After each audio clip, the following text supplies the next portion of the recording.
After Mankar Camoran stole the Amulet of Kings, he conjured his own personal plane of Oblivion and went into hiding. Since then, we've been on a mission to collect all the artifacts needed to create a portal to access it. Winning the war requires cutting off Oblivion's connection to Nirn completely. To do this, we must get the Amulet of Kings to Martin, so that he can light the Dragonfires and save Tamriel. Bring back the Amulet of Kings. Brace yourself. This realm of Oblivion is not the hellscape we know and love. Mankar's painted over it in a style reminiscent of Tamriel's own woods and fields and named it Gaia Alata.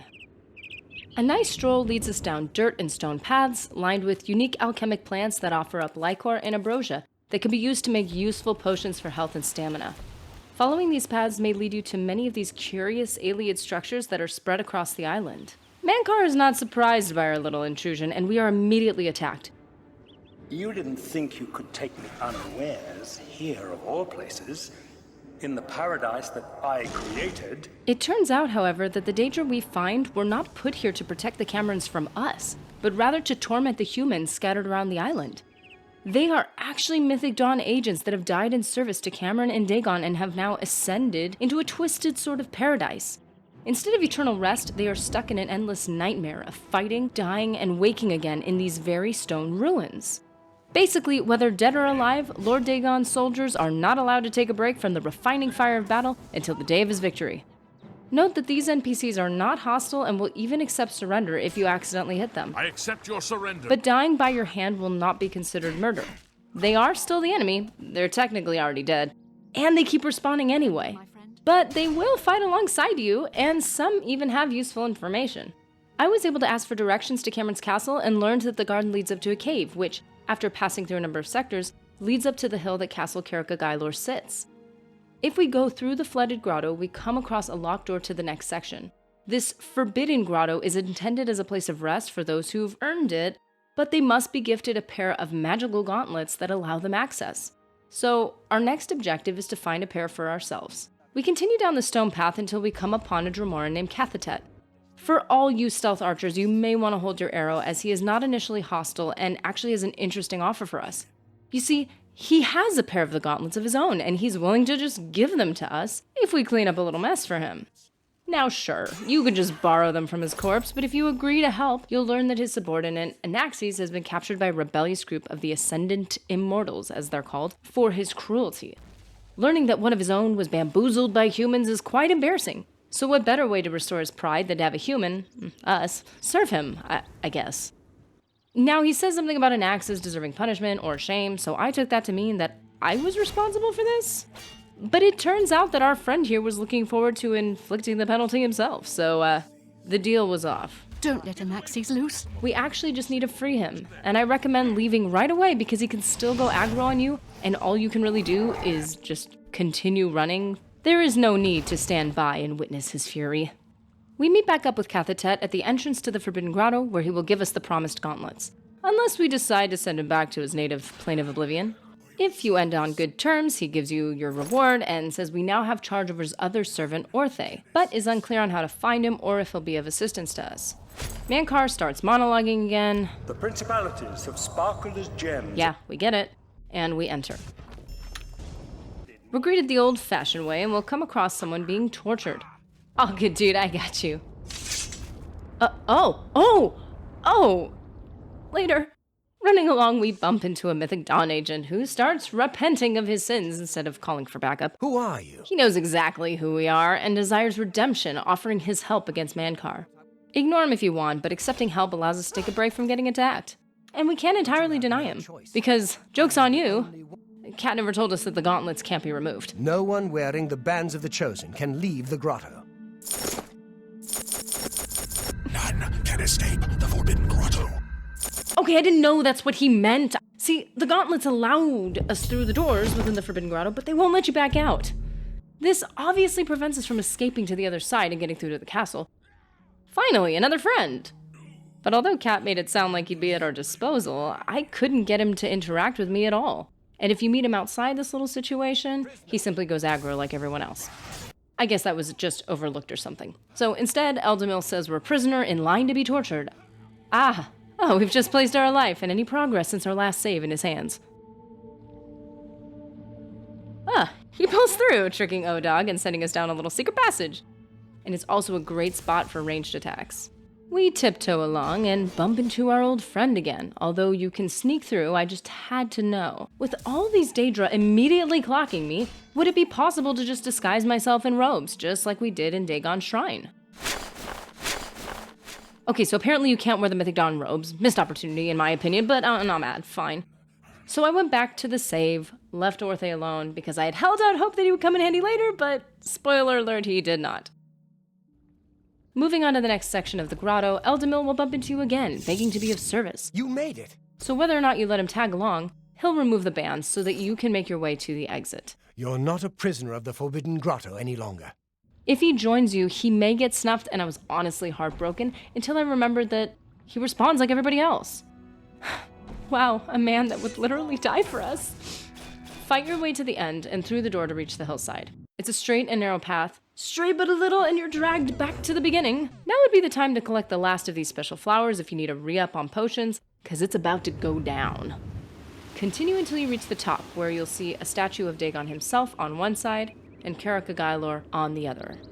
So, turning towards their castle, we'll see Ruma and Raven, who are not super happy to see us. I do not fear death.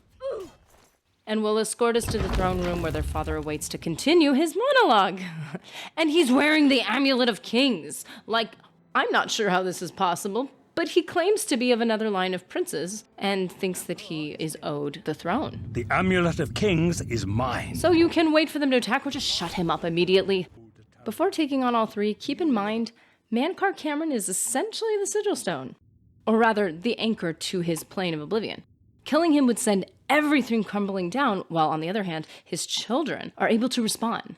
So, unless you're looking for an infinite skill training sesh, the fastest way to end this fight is to focus solely on him. But you can loot Ruma and Raven if you're fast enough. I snagged my second mundane ring from Raven, and supposedly he'll continue to drop leveled rings if you repeatedly put a little brat in his place. Anyway. Kill Mankar Camoran, and you will unmake his paradise. Grab the Amulet of Kings. At level 18 plus, you'll also be able to snag Mankar's robes at the max 20 points of spell absorption and 10 reflect damage. They pair nicely with the Atronach stone. His staff, however, is a bit stunted at higher levels without the unofficial patch to fix it.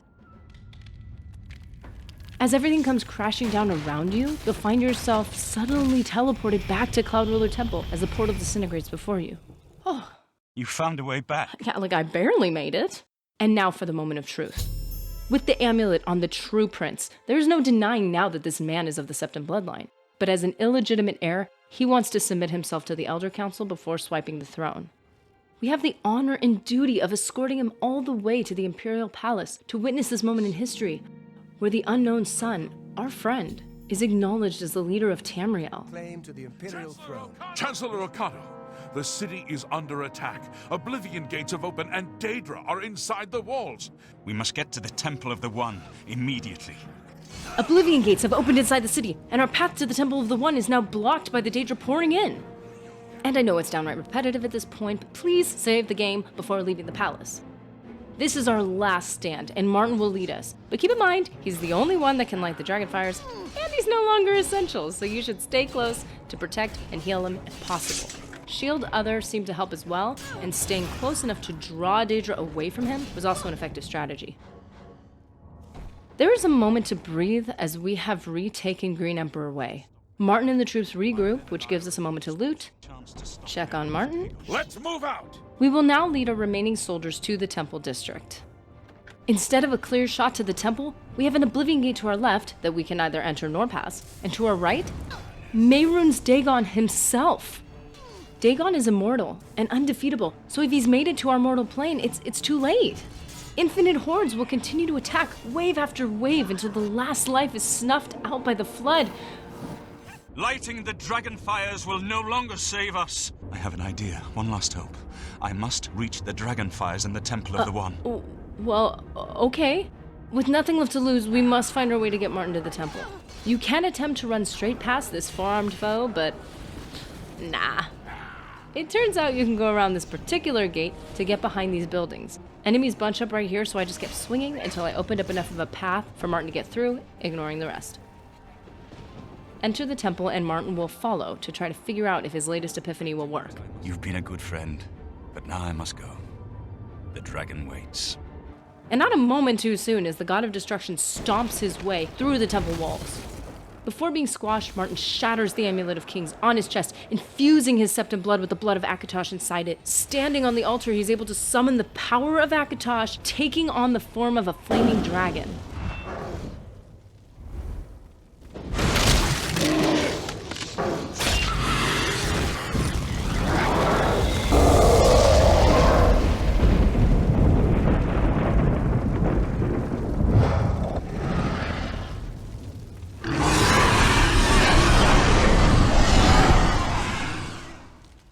Had we made it before Dagon arrived, Martin would still be alive.